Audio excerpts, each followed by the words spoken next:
बहुत खूबसूरत सा सरप्राइज हमने सभी सर के लिए रखा है, जो मेरी बहुत प्यारी कोलीग है हुमा कमल। मैं चाहूंगी कि वो सरप्राइज आप सभी सर को दीजिए।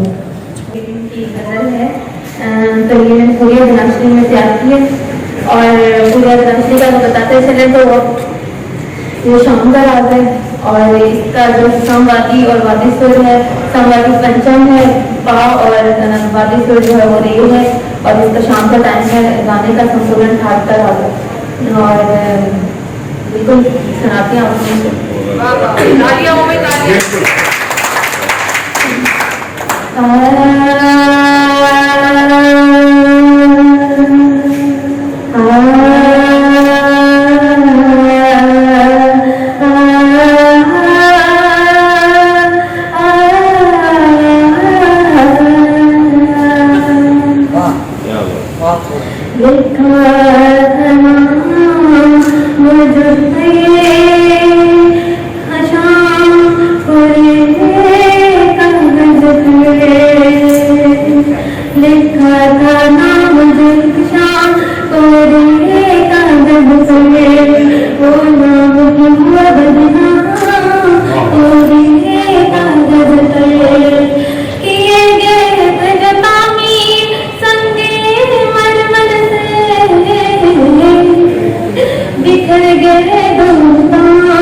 या तो ये कि सबीन की नजर का कमाल है या इसकी आवाज का कमाल है, ये